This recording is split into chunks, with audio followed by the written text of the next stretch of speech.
একটা যাবেন। আমরা এই বিষয়টা বারবার খেয়াল করতেছি, কার কি আচরণ করা উচিত, অর্থাৎ সাংবাদিকরা কেমন সাংবাদিকতা করা উচিত সেটা শিখাতে যাচ্ছেন আপনাদের নেতা, সেনাবাহিনীর লোকেরা কি করবেন সেটা শিখাতে যেতেছেন আপনার নেতা, বিএনপি কেমন আচরণ করবেন সেটা শিখাতে যেতেছেন আপনার নেতা, এমনকি ডক্টর ইউনূসের কি করা উচিত, কিভাবে রাষ্ট্র পরিচালনা করে সেই শিক্ষা আপনারা দিচ্ছেন। আপনাদের মানে আপনাদের মতামত দেখে মনে হচ্ছে যে মানে এভরিথিং আপনারা যেভাবে বলবেন সেভাবেই আসলে পরবর্তীতে সব রাষ্ট্রের সিদ্ধান্ত দিতে হবে। এটা আপনারা আসলে দলগতভাবে খুব মনে করেন কিনা? আর আমি আপনাকে ছোট দুই একটা জিনিস একটু মনে করে দিতে চাই, আপনি যদি একসাথে একটু বলেন। এর আগের বার যখন আমার সাথে এনসিপি নেতা নেত্রীদের দেখা হয়েছিল এবং যখন আপনিও এই কথা বলেছিলেন যে আপনারা আসলে এটাকে আপনাদের আয় ব্যয়ের হিসাব, আপনারা কিভাবে দলটি পরিচালনা করবেন, অর্থনৈতিক কাঠামো কি হবে সেটি আপনারা বলবেন। আমি একটু ছোট করে যোগ করতে চাই, আপনি এটি দিয়েই শুরু করতে পারেন যে আপনারা কি দল থেকে কোনো বেতন নিচ্ছেন?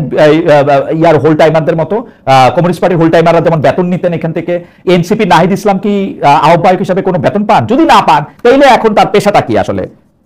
আপনার কাছে একটু যেতে চাই। আচ্ছা, শুরু থেকেই শুরু করি, যেহেতু শুরুর প্রশ্নগুলো একটু ওই আগের আলোচনার সাথে প্রাসঙ্গিক ছিল।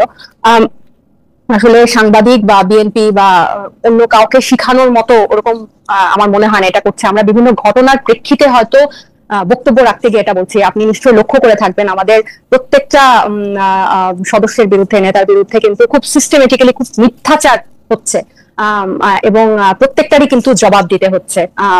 কেউ কোথাও একটা পরিশোধ দিতে হচ্ছে, সেটা নিয়েও একটা বিতর্ক হচ্ছে। কারো বাবার বাসায় 1200 বস্তা চাল পাওয়া গেছে, সেটাও একটা মিথ্যা ইয়া হচ্ছে।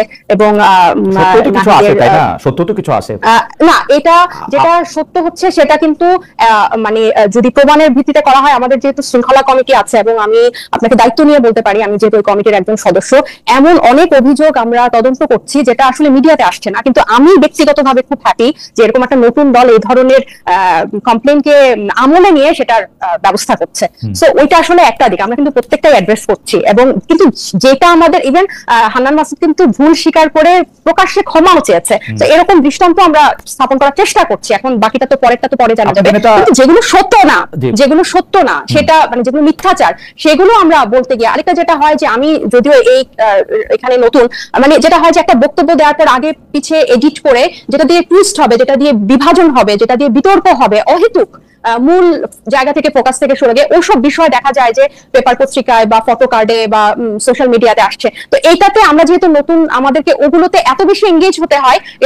আপনি ভিউ বলেন বা আপনার সাথে এই ব্যাপারে নিশ্চয়ই আমার মানে ইনফরমেশন দিয়ে নিশ্চয়ই আপনার সাথে আমার আর্গু করতে হবে না। যে আমার কাছে মনে হয় যে জনাব আসিফ মাহমুদ সজীব ভুঁইয়ার যে এপিএস এর ইয়ার করা হলো সেই ক্ষেত্রে এনসিপির কি অবস্থান ছিল, আমার কাছে নিশ্চয়ই এটা বলতে হবে না যে অন্যান্য জায়গায় যে স্পষ্টভাবে বোঝা যেতেছে যে কোন জায়গা থেকে এনসিপি কোথায় বাড়ি ভাড়া দিয়ে অফিস করতেছে, কেন উপদেষ্টাদের সুরে এনসিপি নেতৃবৃন্দ কথা বলতেছেন, এনসিপি নেতৃবৃন্দ কেন বাংলাদেশ সরকারকে প্রোটেক্ট করেন, কেন সার্জিসের অবস্থান সেনাবাহিনীর ক্ষেত্রে স্পষ্ট অবস্থান দেখতে চান, কেন তার গাড়ি নিয়ে কথা, এগুলি নিয়ে আসলে কথাগুলি খুবই মানে আমি কি বলবো যে আপনি জানেন যে অনেকগুলি অভিযোগের ক্ষেত্রে মানে আপনি মিথ্যা অভিযোগ বলতেছেন কিন্তু সত্য অভিযোগও কিন্তু আসলে অনেকগুলি আছে।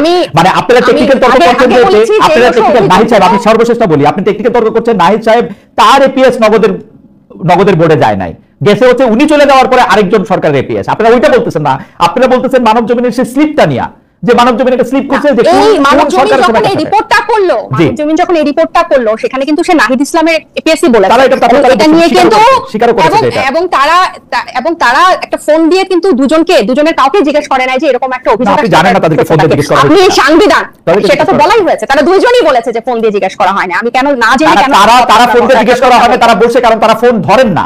আমি নিজেও তাদেরকে অসংখ্যবার ট্রাই করছি, তাদেরকে ফোনে পাওয়া যায় না। এটার মানে না কিন্তু তাদেরকে জিজ্ঞেস করা হয় নাই, they are not available না আপনার না এটা মানে এটা কিন্তু দুইটা কথা, এটা কিন্তু দুইটা কথা না তাদেরকে ফোন দিয়ে জিজ্ঞেস করার অনেক চেষ্টা করা হয়েছে, আমি জানি available।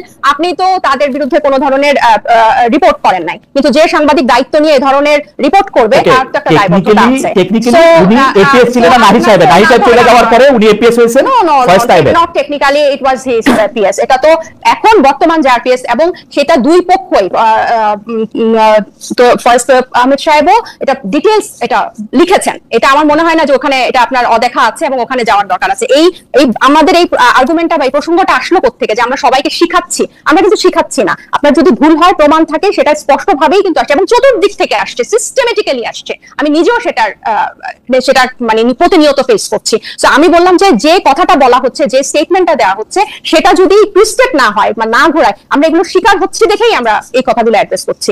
এবার আপনি যেটা পরের প্রশ্নে যেটা গেলেন, যে আমি যখন আপনার অনুষ্ঠানে গত লাস্ট যে আপনারা বলেছিলেন যে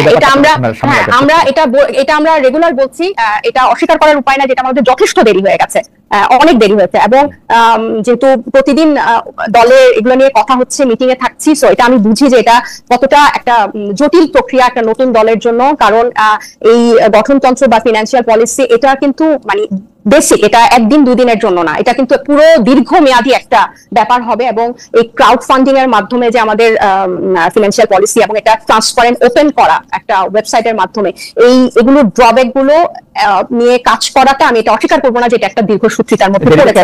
কিন্তু দেরিটা আসলে আমি বলবো যে এটা টেকনিক্যাল। কারণ গতকালও আমি সারাদিন হচ্ছে পার্টি অফিসে ছিলাম, এবং টেকনিক্যাল এই কারণে বলবো যেহেতু আমাদের 217 জন সেন্ট্রাল মেম্বার, বা আপনি বলেন 200টা পরিবার থেকে উঠে এসেছে, 200টা ফ্যাক্টর থেকে উঠে এসেছে, এবং আমাদের জেনারেল বডির সবার মতামত এটাতে অনেক বড় একটা প্রাধান্য রাখে। সো দেখা যায় যে কোনো একটা মতের প্রেক্ষিতে এটার ক্ষেত্রে এটা হবে, তখন আরেকবার এটা গঠনতন্ত্র টিম আবার এটা এই প্যানেলের সাথে বসে এটাকে আবার ঠিক করতে হচ্ছে, বা আরেকজনের এইটা এই ফিনান্সিয়াল পলিসিটা, মানে একদম আমি বলবো না যে এটা আসলে দায়সারা হয় বলার জন্য যে ফাইনাল টাচ চলছে। আমি বলবো যে এটা সবার সম্মতিক্রমে পাস করানো বা বের করে আনাটাতেই সময়টা লাগছে, এবং এটা খুবই যুক্তিসঙ্গত। কারণ দল থেকে বেতন নিচ্ছেন না, এটা তো এরকম তো হচ্ছে না। উল্টা আমাদের ম্যাক্সিমামই হচ্ছে কিন্তু চাকরিজীবী। আমাদের মানে আমাদের মিটিংগুলো হয় রাতে। নাহিদ ইসলাম সাহেব এখন কি করেন? নাহিদ এখন একটা রাজনৈতিক দলের আহ্বায়ক, এবং সে সাংগঠনিক কাজেই ব্যস্ত। পেশা এটা আপনি ওনাকে জিজ্ঞেস করলেই আপনি মনে হয় ওনার কোনো পারিবারিক ব্যবসা আছে কিনা আমার হচ্ছে এটা মানে আমার কাছে জিজ্ঞেস করাটা প্রয়োজন মনে হয় নাই।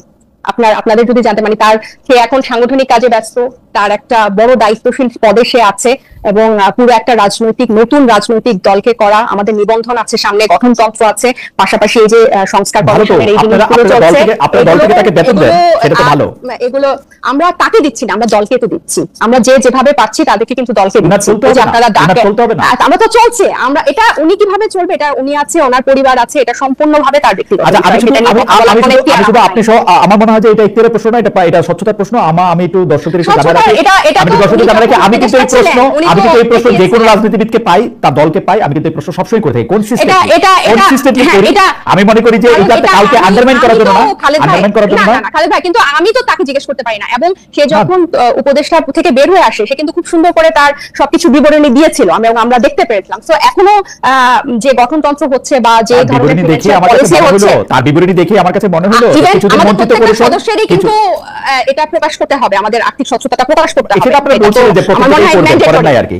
হাওয়ার এটা আমি স্বীকার করছি যে আমাদের এই ব্যাপারগুলো আসলে এখন বলতে গেলে অনেকটা মানে মনে হয় যে কালক্ষেপণ করছি প্রত্যেক প্রোগ্রামে এসে, বাট ব্যাপারটা এরকম না। এগুলোতে আমরা কাজ করছি, এবং অনেক দূর কাজ এগিয়েছে, গতবারের থেকে এখন অনেক দূর কাজ এগিয়েছে, কিন্তু জিনিসটা ফাইনালি প্রকাশ করার আগে সময় লাগছে, এটা আসলে অস্বীকার করার কোনো উপায় নেই। কিন্তু খালেদ ভাই, আমি এটা বলি যে এই যে ফিনান্সিয়াল ট্রান্সপারেন্সি যদি না থাকে, এনসিপি আসলে দাঁড়াতে পারবে না। এটা আমার ব্যক্তিগত মত। এটা ছাড়া আসলে আমি আপনাকে শুধু আরেকটা প্রশ্ন করি, যে সেটা হচ্ছে যে নোবেল পুরস্কার সহ আরো কিছু পুরস্কার, যেমন অস্কার, পুলিৎজার, এগুলি পুরস্কারের জন্য করের আওতামুক্ত করা হয়েছে এবার বাজেটে।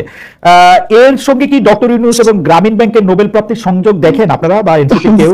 অন্তর্বর্তীকালীন সরকারের সময় যে গ্রামীণ ব্যাংক এবং গ্রামীণ সংশ্লিষ্ট প্রতিষ্ঠানগুলি কর মৌকুফ পাচ্ছে, বিভিন্ন লাইসেন্সের অনুমোদন পাচ্ছে খোদ ডক্টর ইউনূস, সেখানে কনফ্লিক্ট অফ ইন্টারেস্ট নিয়ে কি আপনাদের কথা হয়? আপনাদের দলের ভিতরে কি আপনাদের এটা কোনো অবস্থান আছে, নাকি আপনারা যেহেতু ডক্টর ইউনূস প্রথমেই স্বীকার করে নিচ্ছেন যে আপনারা হচ্ছেন তার নিয়োগকর্তা, সেজন্য আপনারা কখনোই তার সমালোচনা করবেন না, এটা মোটামুটি ঠিক করা আছে, তাই তো? না, এইটার সমালোচনা, এই সংবাদটা যখন আসে তখন আমরা কালকে সবাই মিটিং এ ছিলাম অন্য একটা গুরুত্বপূর্ণ বিষয়ে, কিন্তু ওনার সমালোচনা মনে হয় মানে করি না, এটা আসলে একেবারেই ভুল কথা।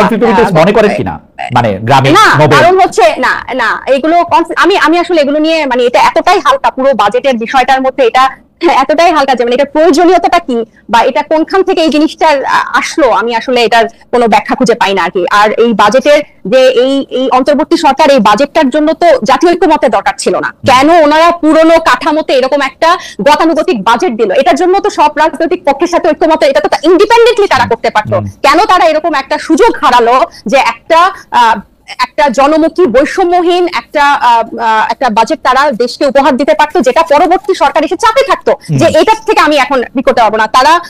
আমি জাস্ট এক লাইন একটু বলি, তারা এই যে অর্থনৈতিক সংস্কার নিয়ে কিন্তু তাদের কাছে 2টা প্রতিবেদন ছিল, আমরা এগুলো নিয়ে কোনো আলোচনা দেখলাম না, একদম দায়সারা ভাবে যেন বাজেটটাকে অনেকটা ওনই করেন না, আমি এটা আমার ব্যক্তিগত মত যে ওনই করেন না, এমন ভাবে বাজেটটা আসলে প্রদান করা হয়েছে। অর্থনৈতিক সংস্কারের 2টা প্রতিবেদন কিন্তু ছিল, শ্বেতপত্র কমিটি, টাস্কফোর্স কমিটি, এগুলোর কোনো কিছু আমরা দেখলাম না। এবং যে প্রবৃদ্ধির হার কমছে, এদিকে জিডিপি 31% মতো দেখাচ্ছে, মানে অসঙ্গতি রেখে বিভিন্ন যে তথ্যপত্র ভিত্তিতে যে বাজেটটা হয় এগুলো সব পুরনোটাতে রেখে এটার তো সমালোচনা আমি আপনার অনুষ্ঠানের মাধ্যমেই করছি। আমার মনে হয় যে আমি প্রশ্নটাকে আরেকটু সরল করে আপনার সঙ্গে আবার একটু আলোচনা আসবো। আমরা একটু অনুষ্ঠানের টাইমটা আমরা একটু বাড়াতে চাই আজকে, এটা হয়তো একটু বাড়বে কারণ অনেকগুলি বিষয় নিয়ে আসলে আপনাদের দুজনের কথাই একটু বা আমার ইন্টারভেনশনের কারণে একটু হয়তো লম্বা হয়ে গেছে।